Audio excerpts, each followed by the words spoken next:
Ah. Hello, good afternoon. Sorry about this delay. I had to quickly type my name on the screen because the last time I didn't have it. Good afternoon. How is everyone today?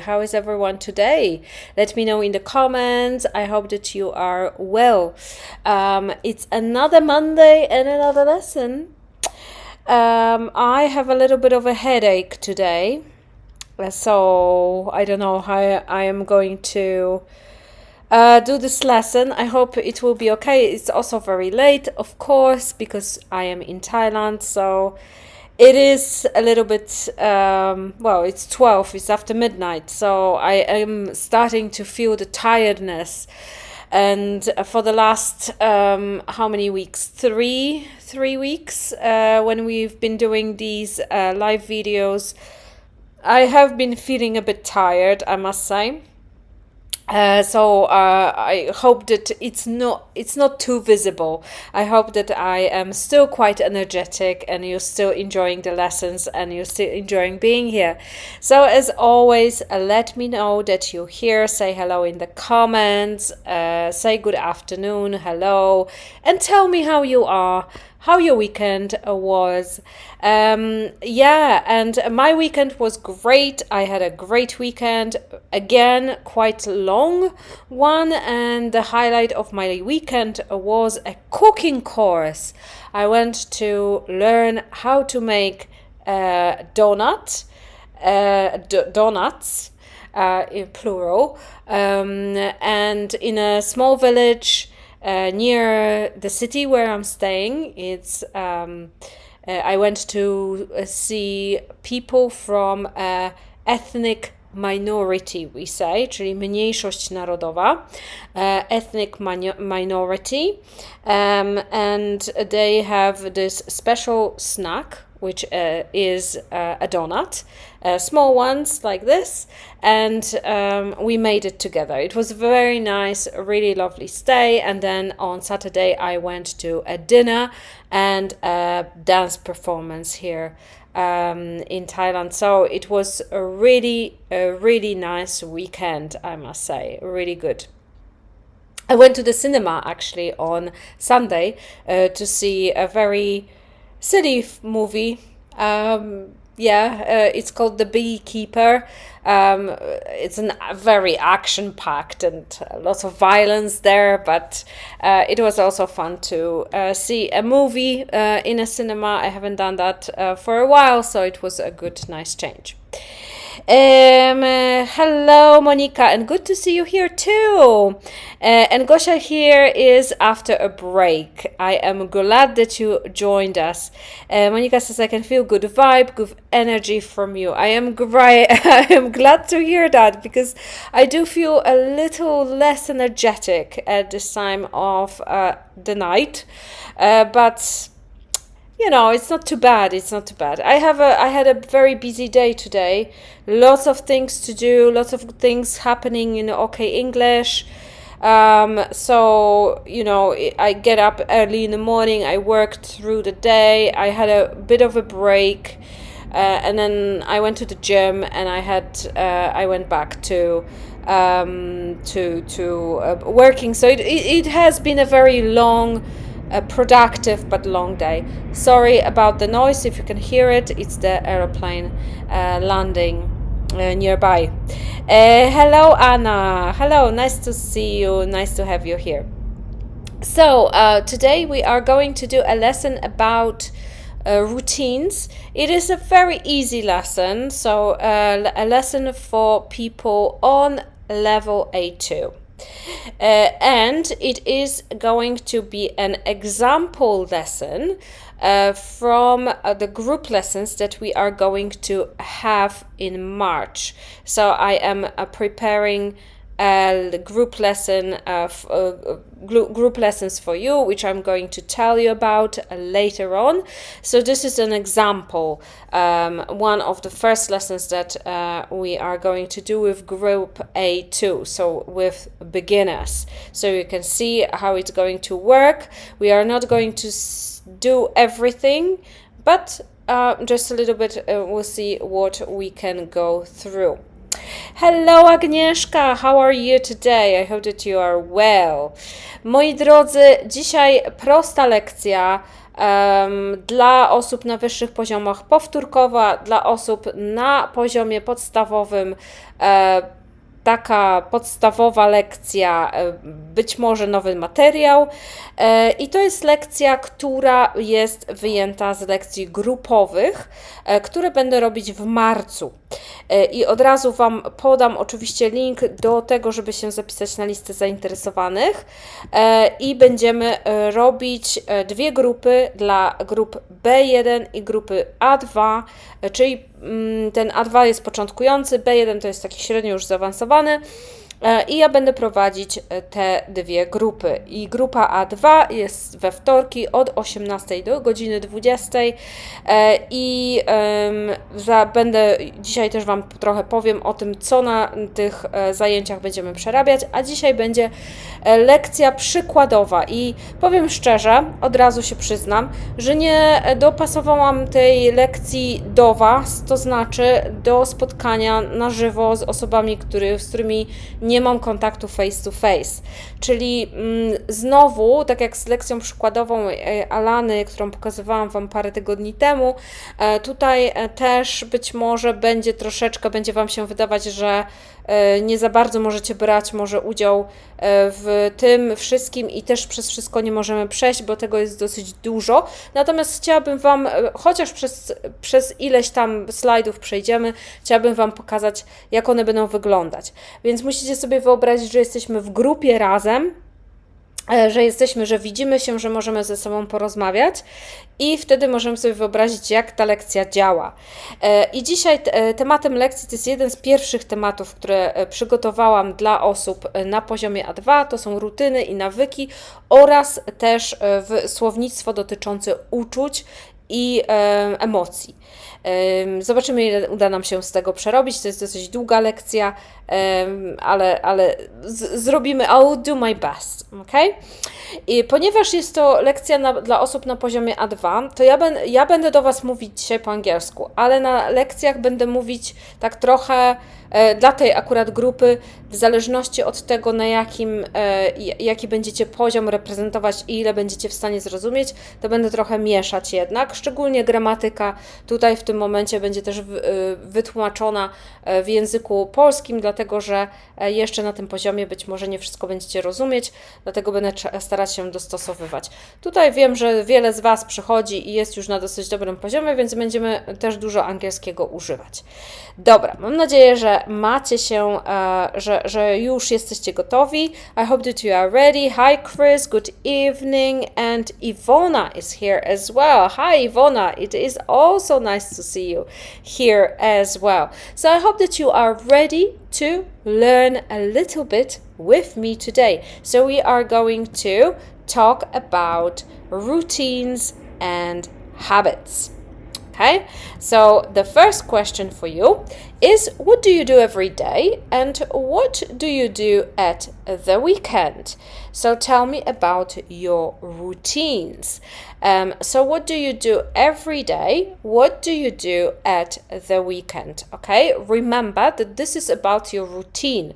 So we talk about things that you do regularly. Okay, so often, always, sometimes, all these things. Not last weekend, not the future weekend, or any other weekend, just every weekend or every day. Okay, so let me know about your routine. And here you don't have to describe your whole day. You can just tell me about things that always repeat themselves. Okay, so all of us do have routines. Routines are very good for our lives. So and having a routine is good for organizing ourselves. So I'm sure that all of you have you go to work and all that. So let me know in the comments what you do every day. Hello, Edita and Dorota, good evening. And hello. Nice to have you all here. That's so nice that you are joining us. So, when it comes to me, When I am at home, I get up at around 7:30, 8 o'clock. That is the latest that I get up. And usually I exercise, then I have my breakfast, I drink coffee, and then I start working. And I work until maybe 1 o'clock, then I have my lunch, and after that I have some rest, and I work a little bit more, and then I finish my work, you know, later on in the afternoon. It depends if I have any meetings, but sometimes in the afternoon between 3 and 4 I like to take a nap, or I go for a walk, or I clean, or I do some other things, and then I work a little bit more. So I usually work quite a bit. And at the weekend I never work. Okay, I never work at the weekend because weekends are for me, and I don't even check my emails. So I usually try not to check my emails. So let's just say that I try. It doesn't really always work, but you know, it depends. So let me know in the comments if you have any routines. And Patricia is here. Hi, Patricia. So let me know in the comments if you have any routines. Okay? Czyli na samym początku lekcji, na naszych grupowych lekcjach, na naszych lekcjach dla poziomu A2 będziemy zaczynać od ogólnego pytania, które będzie związane z lekcją. I na tym etapie ja nigdy za bardzo nie czepiam się. Czyli chodzi o to, że daję Wam dużo czasu do wypowiedzenia się i każdy z Was, grupa będzie maksimum 6 osób, myślę, że nawet nie będzie tyle, i każdy z Was będzie miał czas na to, żeby się wypowiedzieć, będzie miał szansę, żeby chociaż powiedzieć jedno zdanie. Nawet jeżeli będzie Wam to wychodzić koślawo, nieładnie, niegramatycznie, byle jak, nieważne, chodzi o to, żeby powiedzieć jedno zdanie. I w tym momencie ja nie zawsze poprawiam, dlatego że to jest wstęp do naszej lekcji i nie wszyscy jeszcze znają zasady ogólne, dlatego każdy coś tam potrafi, tyle ile potrafi, tyle powie i każdy będzie miał szansę, żeby powiedzieć jedno zdanie na to ogólne pytanie. So, after that, we move on to another part of this exercise. So here you have to finish a sentence about your weekend. So you say, for example, I usually get up at, on Saturdays I, on Sundays I, and my favorite thing to do at the weekend is. Okay, so if you'd like, please let me know in the comments what you do during a weekend. Usually, okay? We have the word usually, so it doesn't mean that it's always or all the time, but from time to time. So at the weekend, I usually get up at, on Saturdays, on Sundays, and my favorite thing to do at the weekend is. Okay, so to tell you about myself, of course, I usually get up at, depends, but I usually get up at maybe 9, sometimes at 10, if I'm very tired. If I want to sleep, then I get up at 10. On Saturdays, I usually go to the gym, have my breakfast, and I usually meet with my friends. On Sundays, I watch movies. I really like watching movies on Sundays, so usually that's what I do. My favorite thing to do at the weekend is. My favorite thing to do at the weekend is meeting my friends, going to a restaurant, and eating a nice breakfast with my husband.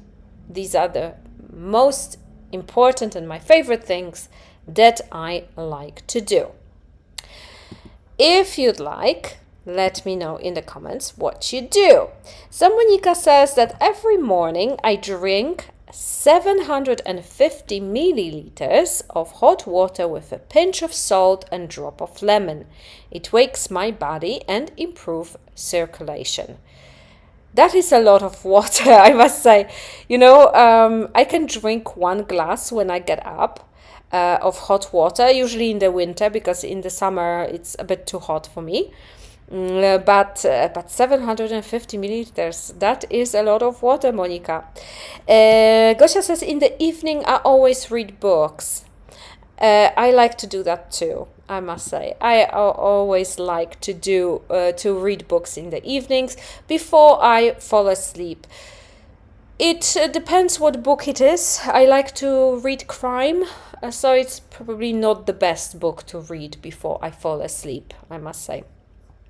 Ok, i tutaj w tym momencie, więc zrobiliśmy sobie wstęp do naszej lekcji i tutaj mamy troszeczkę pomocy dla Was, tak? Więc tutaj już się pojawiają pierwsze rzeczy, które warto wiedzieć, które są związane z lekcją, bo dzisiaj mówimy o rutynach.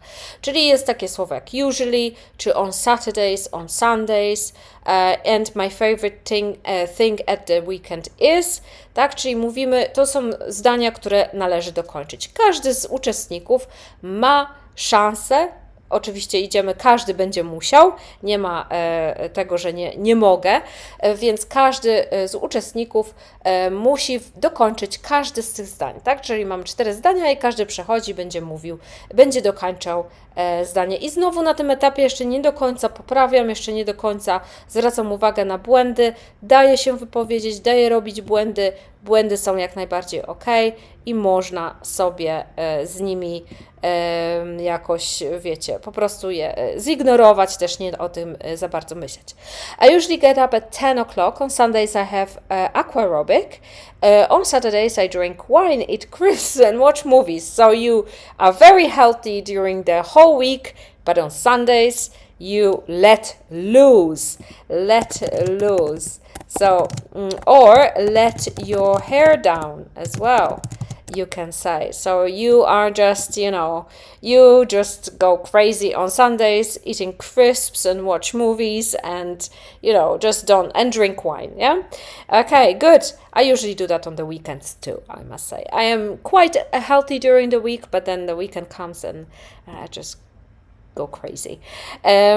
Because life is short, That's what it is. Okay. So let's have a look. So this part is the vocabulary part. So we are reviewing and learning new vocabulary. Czyli tutaj będziemy uczyć się słownictwa. I słownictwo znowu zawsze jest związane z lekcją. Oczywiście nie każda lekcja dokładnie wygląda tak samo, ma taką strukturę, ale bardzo często mamy bardzo podobnie, czyli wprowadzamy najpierw troszeczkę mówimy, później wprowadzamy słownictwo, później wprowadzamy gramatykę i na końcu razem to wszystko spinamy i w konwersacji. Więc, so let's have a look at the vocabulary. So here on the screen you have 10 pictures, so quite a lot of pictures. I am not going to ask you to tell me what they are, all of them. If you don't have time, if you have some time, please write in the comments what these are. So what are they? What are these pictures? 1, 2, 3, 4, 5 until 10. What do you think? Number 1, number 2. So these are activities, right? So these are verbs and things people do at the weekend usually, I think, because they are really relaxing activities that maybe not, because number 7 is not that relaxing, I guess. It depends on the person, I guess.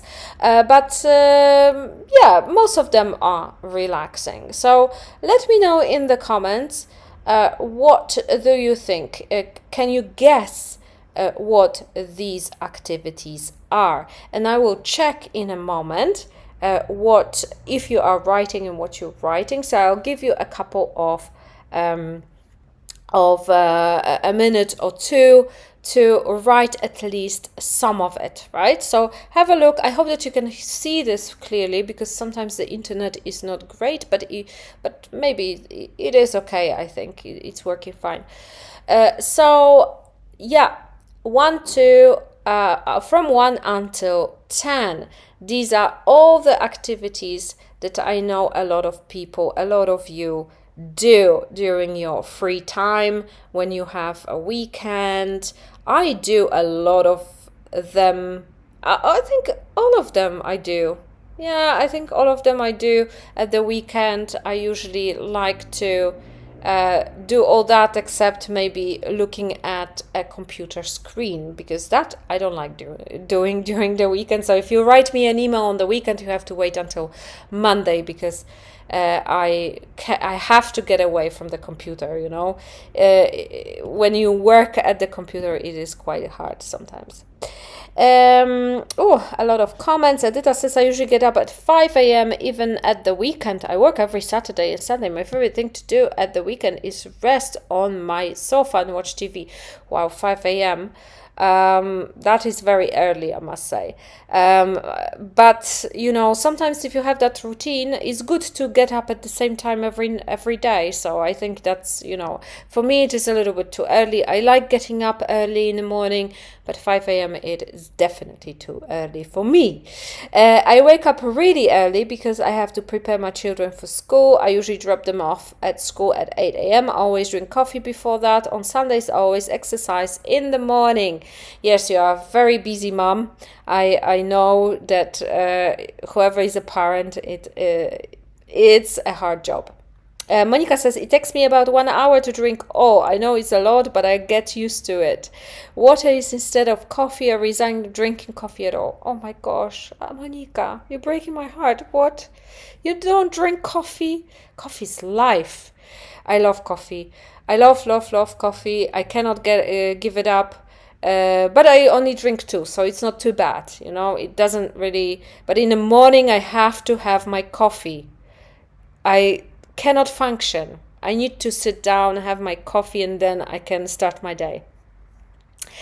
All right, so let's have a look at these words that we had here. Okay, so w tym przypadku tutaj mamy aktywność, która opiera się na słownictwie i tutaj nie ma podpowiedzi do tego ćwiczenia, tylko są obrazki. I każdy i uczestnicy będą musieli zgadnąć, wymyśleć, co jest na tych obrazkach. One nie są aż tak bardzo trudne, są dosyć na poziom A2, to bardzo często przynajmniej jakieś 40% minimum z tego osoby wiedzą, jak nie wszystko, więc to nie jest aż tak trudne, ale czasami można też do tego wymyślić dodatkowe rzeczy, opisać, co jest na obrazku i tak dalej. Oczywiście będę zawsze ciągnąć za język, bo o to chodzi, żeby na lekcji mówić jak najwięcej. On the next screen we have here, what do we have here? We have a list of words that you have to match together. It's a very nice, simple exercise that we do for reviewing the vocabulary, that to make sure that you have the vocabulary to speak a little. So some of this you will know, some of this will be new to you. So we are going to match them a little in a moment, and we are going to see if you know these. If you know these. So these are exactly, here we have exactly this list is exactly from this exercise, but here we don't have pictures anymore. So it's a little bit more difficult. Okay, so of course the number 1 is to read a book. Okay, so number 1 here, it was the same as on the picture, it was to read a book. Next one is to cook. Now, it's definitely not in bed. cook in bed. We cannot cook in bed. So what could it be? What could it be? Cook what? We can, of course, cook food, right? We can cook something, but what could it be from this list on the right-hand side? If you have any ideas, let me know. So Monica says that it is I. Yes, it is the option I, czyli cook a meal, right? A meal, czyli posiłek, tak? I bardzo często mówimy zamiast ugotować jedzenie, czy coś w tym stylu, mówimy ugotować posiłek, czyli cook a meal. Eat. What can we eat? Can we eat a book? Not really. Can we eat in bed? We can eat in bed. That could be an option, but there is something better. We cannot eat friends, right? We cannot eat the house. What can we eat? We can eat out. Okay? So when do we eat out? We eat out when we don't eat at home, right? So we can say cook a meal. Yes, Gosia says cook a meal. Katarzynka says a soup. Cook a soup, you can, but it wasn't on the list. So that was, czyli nie było tego na liście, tak? Można powiedzieć, że ugotować zupę oczywiście, ale na liście, na ekranie tego nie było, więc nie za bardzo tutaj można. I Patrycja, Gosia, tak, eat out, exactly, tak? Czyli on the previous slide, we had number 3. So we have some people here eating at a table. That could be, of course, eating at home. But here we don't have that option. So we have to say eat out.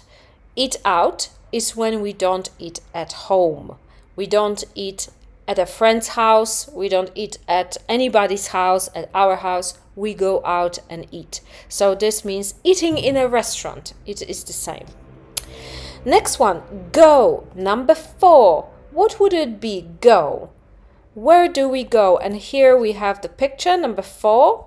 Where do we go? What do we do when we go? What can that be? Do you have any ideas? I will be checking from time to time. Monica says, my grandparents dog ate my book Pantade. Aha, yes, Monica, I know that. Yes. Okay, number 4.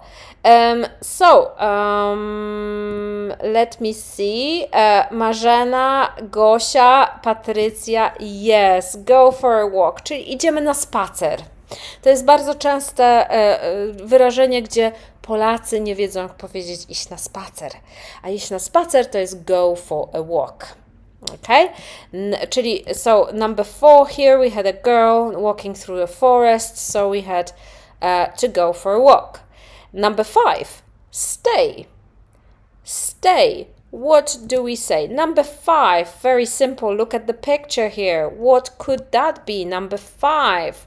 Where do we stay at the weekend? Maybe longer. Some of you, maybe not. I think, I can't remember who that was getting up at 5 a.m. Probably not you. But some of you, some people like to do that on the weekend. So where do we stay? Stay in bed. And Edita, that was Edita that got up at 5, huh? Stay in bed. Yes, absolutely. Stay in bed, czyli zostać w łóżku. Stay in bed. Very good. Well done, guys. Number 6. Have a look here. On this picture, we have a woman with bags. Okay. So number 6 is go. Where is she going? What does she do? What does she do at the weekend? Six is go where? Where do we go? Where do we go at the weekend? Sometimes people do that a lot. When I lived in the UK, people did that all the time, right? Spend too much money. I'm sorry, I need to drink because it's very hot in here. I forgot to put the air conditioning. So, Where do we go? We go shopping. Of course, well done, guys. Good job. So yes, we do go shopping when we are bored at home or we need something. A lot of people go shopping at the weekend. I don't like doing that. But sometimes I do. Sometimes it's not. If you don't do it all the time, I think from time to time it's good to go and buy yourself something nice. Number 7, clean. Number 7, what do we clean at the weekend? Sorry, I need to show you that.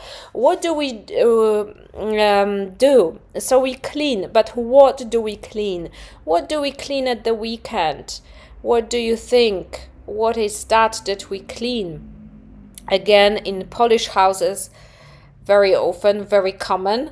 When I was younger, it was the rule in my house that my mom told us to clean. So every Saturday we had to get up in the morning, clean, and then we could play. It was the rule. So we had to clean our rooms.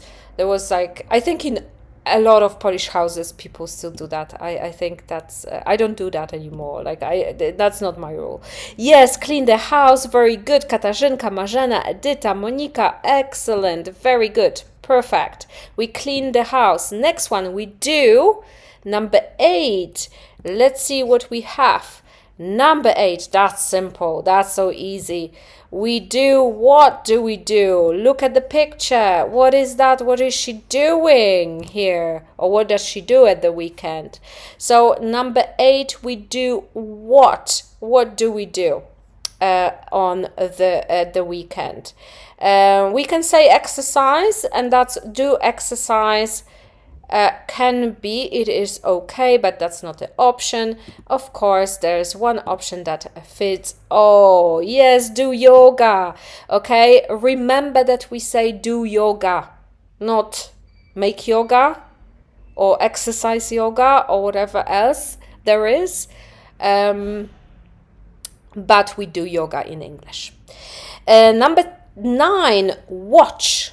What do we watch? What do we watch at the weekend? What kind of things do we watch? Each other. We can watch each other. We can. Absolutely. I can watch my husband. Or I don't know. I can watch my cat play.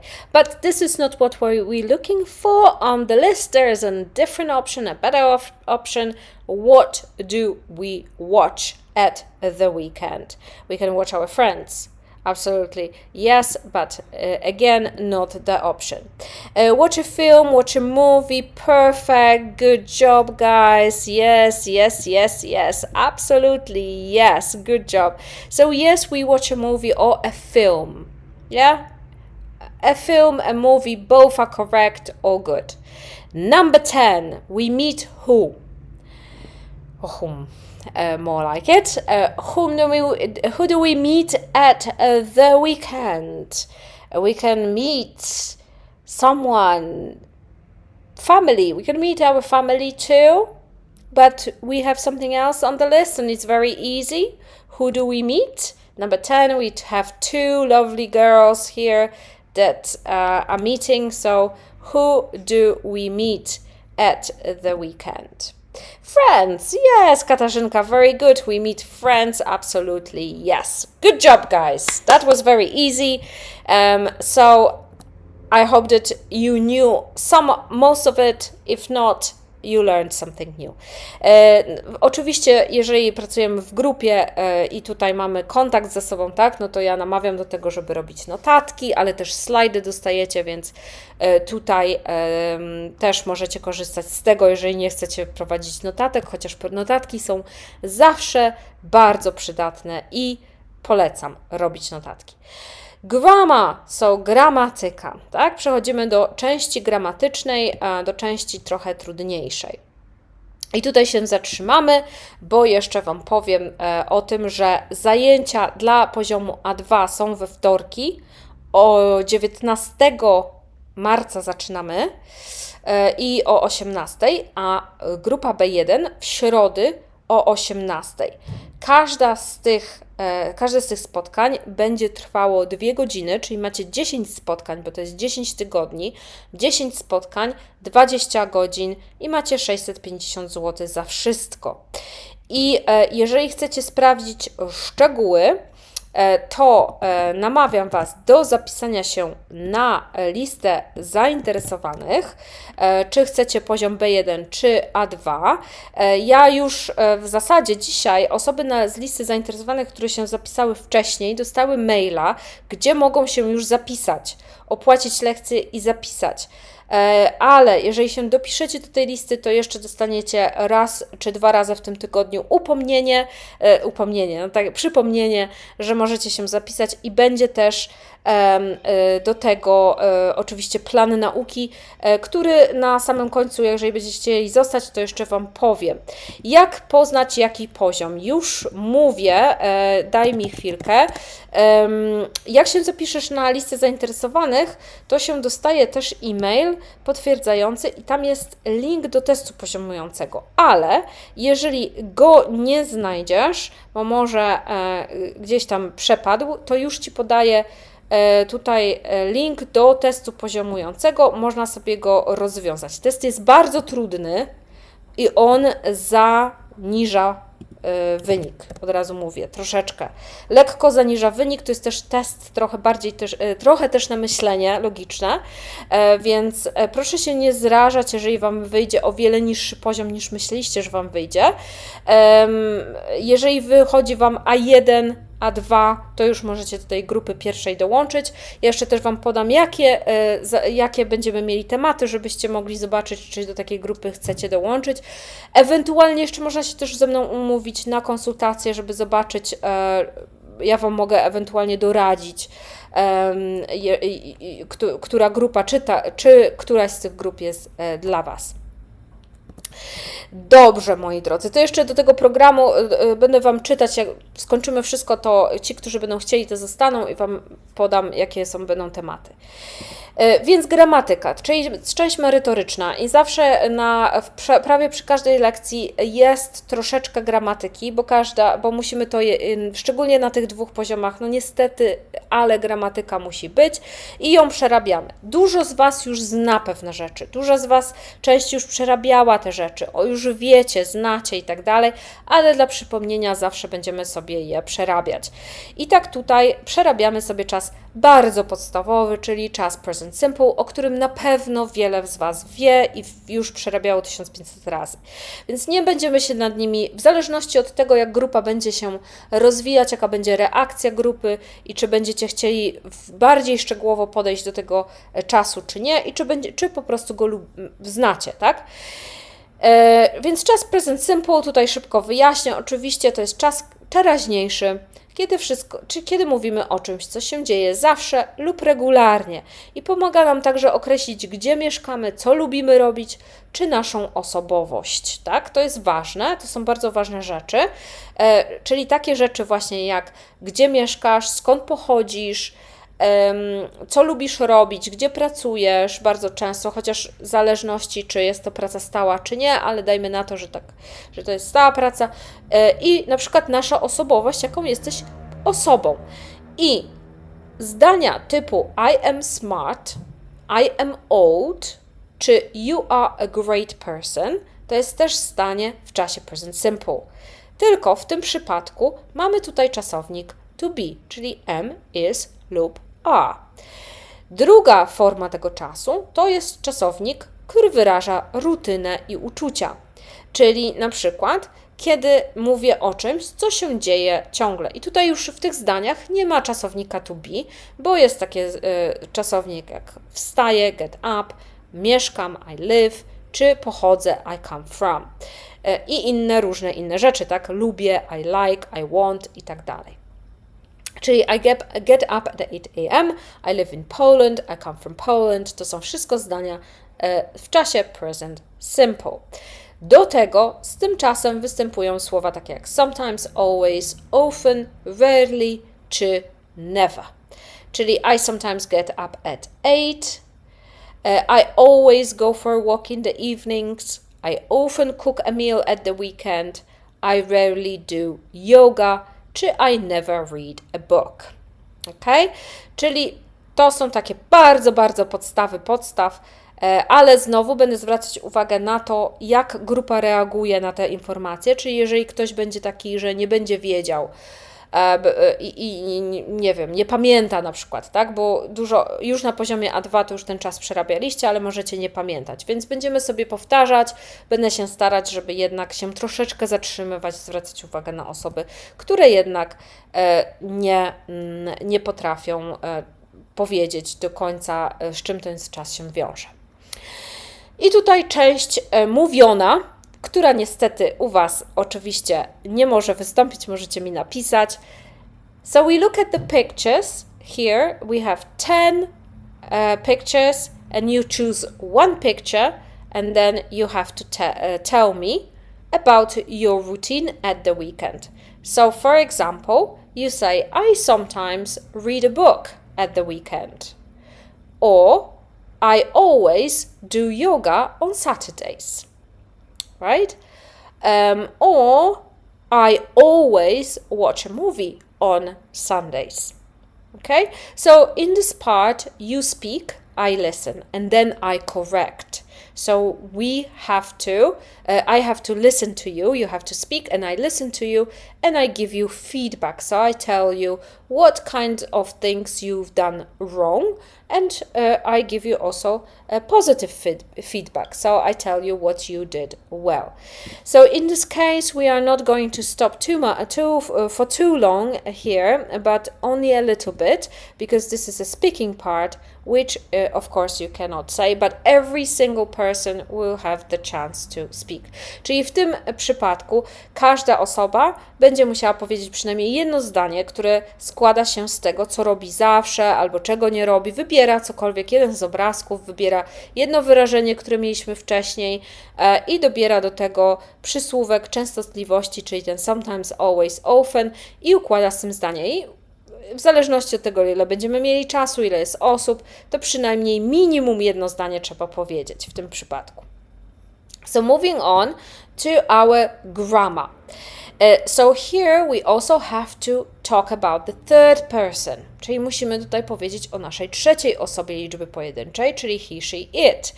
I tutaj w trzeciej osobie liczby pojedynczej dodajemy s lub es w zdaniu twierdzącym.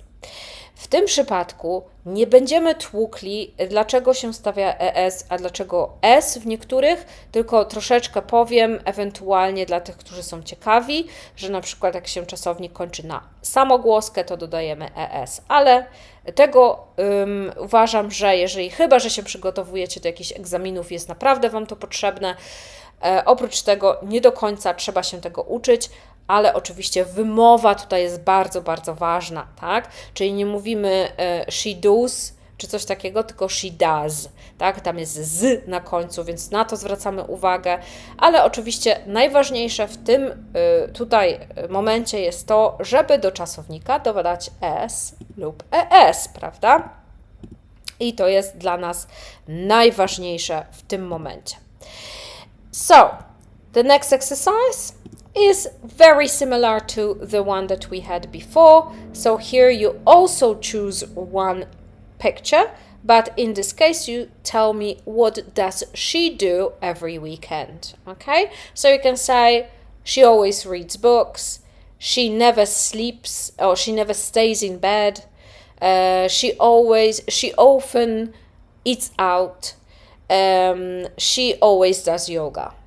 Okay, so you have to choose at least one picture, minimum one picture, and tell me what does she do during her weekend. Czyli tutaj znowu mamy część mówioną, speaking part, i w tym momencie wybieracie, znowu każda osoba wybiera jeden obrazek i w tym wypadku opowiada, co ktoś tam, jakaś dziewczyna, tak, dajmy na to, bo tutaj mamy ciągle kobietę, więc ta dziewczyna robi co weekend. Czyli wybieracie sobie jeden obrazek, mówicie lub możecie powiedzieć o paru obrazkach i możecie dodać także jeszcze dodatkowo coś od siebie.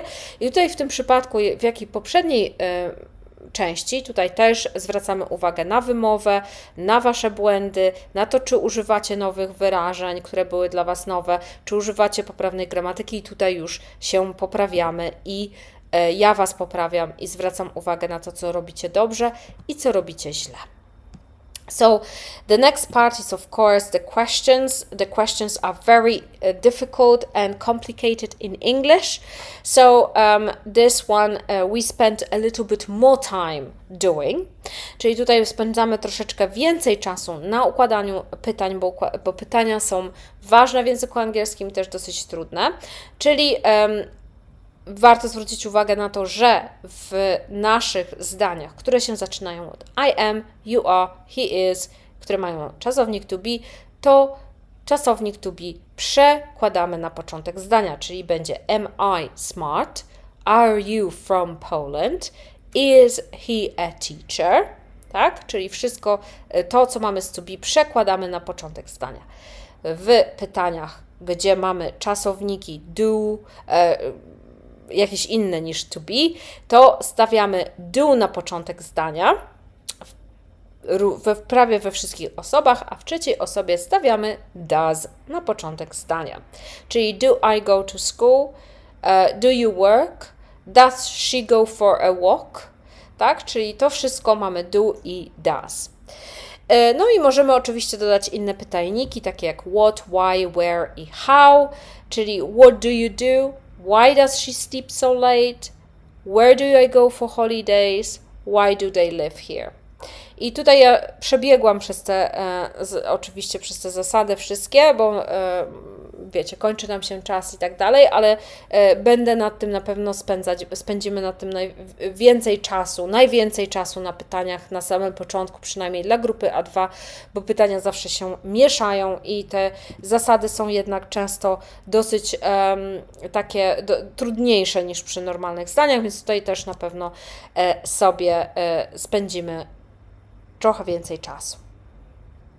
So the last part of this lesson is a role play and practice. So what is a role play? Role play is when you are divided into pairs and then you ask each other questions and you answer. So I don't take part in this in this one. You only take part.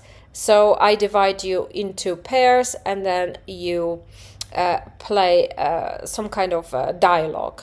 Okay, so for example, this is only an example and I let you do whatever you want. I do not interrupt you. You can say whatever and then I will give you a feedback at the end of this dialogue. So for example, one of the person needs to ask a question. For example, what do you do at the weekend? The other person answers, I clean my house. How long do you clean your house for? For example, right? Or what do you do at the weekend? I go for a walk. Where do you go for a walk? Okay, so you have to ask each other questions and answer. Czyli tutaj, moi drodzy, jest tak zwany roleplay, którego bardzo często uczniowie nie lubią na samym początku, czyli dzielę Was na pary i między sobą rozmawiacie, zadajecie pytania i odpowiadacie. Czyli jedna osoba pyta, zawsze zaczyna od tego samego, czyli co robisz w weekend? What do you do at the weekend? Druga osoba odpowiada i tamta musi zadać dodatkowe pytanie, czyli na przykład, gdzie chodzisz na spacery, jak długo śpisz, do której śpisz, nie wiem, jakie książki czytasz i tak dalej, czyli musi zadać dodatkowe pytanie. Dodatkowo, jako jeszcze takie ćwiczenie, są zdania do przetłumaczenia i wtedy też sprawdzamy jeszcze, czy są jakieś braki. Czyli mamy na przykład, ona sprząta swój dom co piątek, czy on czyta książki w weekendy, gdzie oni mieszkają. Bardzo proste zdania, które się szybko tłumaczy i każdy uczestnik będzie mógł przetłumaczyć takie dane zdania. Dawno była konwersacja, byłby ubaw. Do kiedy trzeba zapłacić? Katarzynka, do kiedy trzeba zapłacić? Więc tak, jeżeli jesteście zapisani na listę zainteresowanych, to radziłabym, żeby zapłacić i mieć to z głowy jak najszybciej, bo to jest, na razie zapisy są otwarte, w tym tygodniu na razie zapisy są otwarte dla osób z listy zainteresowanych. Jeżeli dopiero teraz się zapisaliście dzisiaj na listę zainteresowanych, to dostaniecie jeszcze w środę kolejny e-mail i jeszcze w piątek pewnie jeszcze e-mail z przypomnieniem, że możecie się zapisać. I jak tylko dostajecie ten e-mail, to się od razu, jeżeli jesteście zainteresowani, to się od razu zapisujcie, dlatego że od poniedziałku otwieram zapisy dla wszystkich z newslettera. I nie wiem, jak to będzie, bo to jest moje pierwsze lekcje grupowe, więc ja nie mam zupełnie pojęcia, jak to będzie wyglądało, więc może być tak, że będzie bardzo duże zainteresowanie, a może być tak, że nie będzie, więc namawiam do tego, żeby jak najszybciej się zapisywać i z tym nie zwlekać, żebym ja też mogła się przygotować. To też chodzi o to, żebym ja wiedziała już, że mam na przykład komplet osób, że zamykam wszystko, zapisy i ruszamy.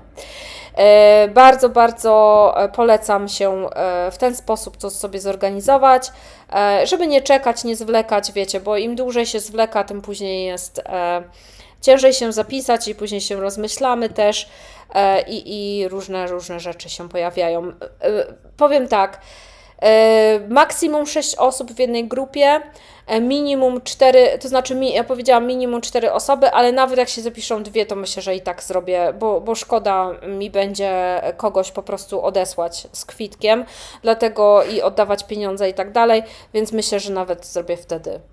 Nigdy nie robiłam takich zajęć w ten sposób, to też dla mnie będzie doświadczenie, więc myślę, że nawet, ale mam nadzieję, że się zapiszecie, moi drodzy. Dobra, jeszcze na sam koniec, to nie była cała lekcja, bo ta lekcja trwa generalnie 2 godziny i to tylko i tak przeleciałam przez to, co najważniejsze.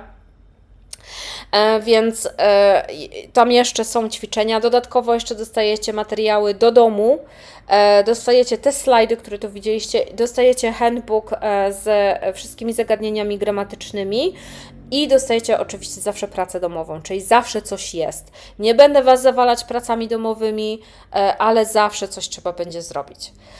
Więc jeżeli chodzi o tematy, jakie się pojawią dla grupy A2, to pierwsze jest opisywanie nawyków i rutyn, to jest present simple.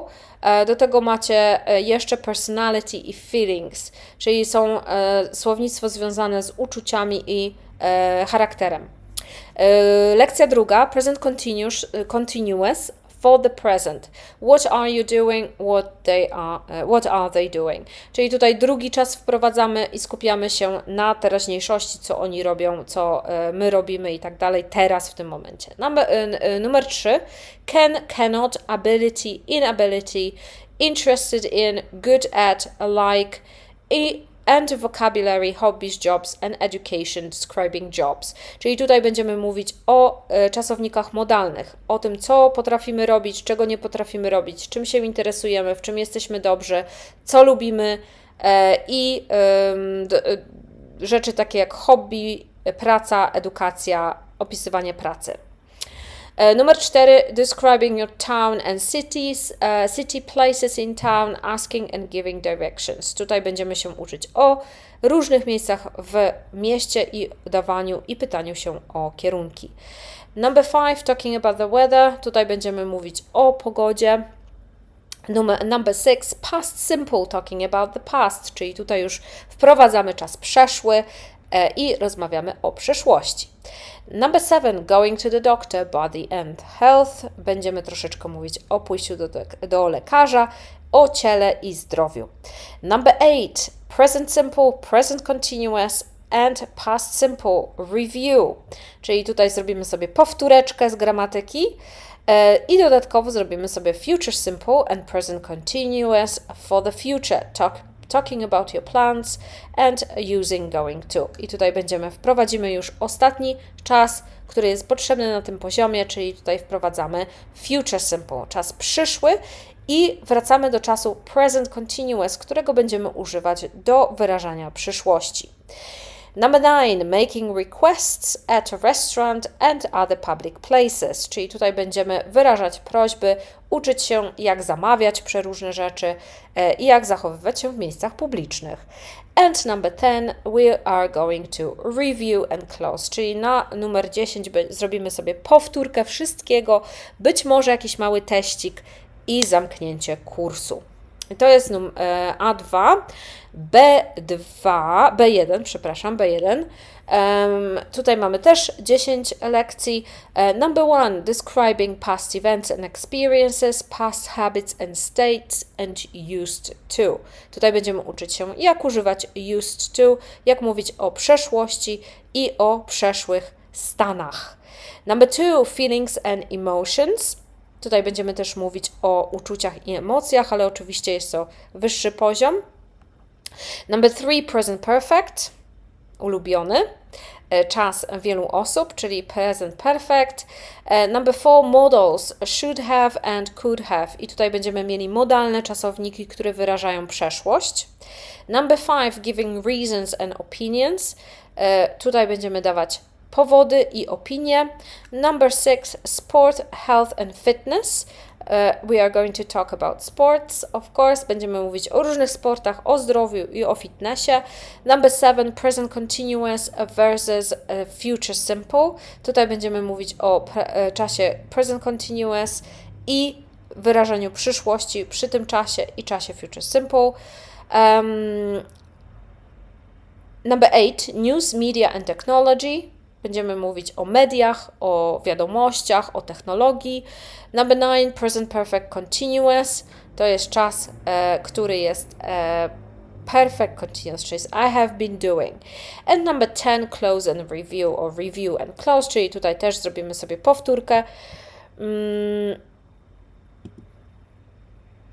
Coś mnie wywaliło z Facebooka z jakiegoś powodu. Nie wiem.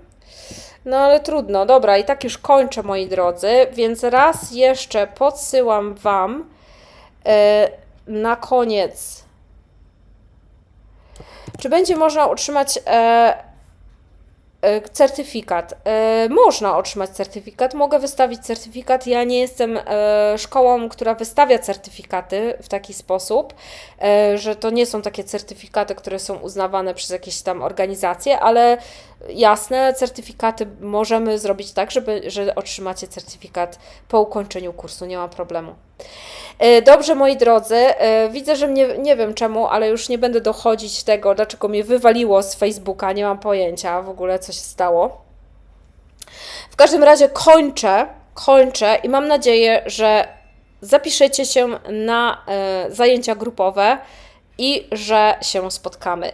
Dodatkowa informacja, od 19 czyli od następnego tygodnia do chyba 18 marca nie ma lekcji na żywo, dlatego że mnie nie ma i ja będę w podróży, więc nie będziemy się spotykać, ale mam nadzieję, że jesteście zapisani do newslettera i będziecie otrzymywać materiały na Facebooku, na YouTubie, wszystko będzie się odbywało i również, że zobaczymy się 19 lub 20 marca na zajęciach grupowych. Okay, thank you very much for coming today. It was a pleasure teaching you today. It was a pleasure meeting you today, and I hope to see you soon. Have fun, have a good week, have a good evening ahead of you, and I'll see you next month. Bye bye.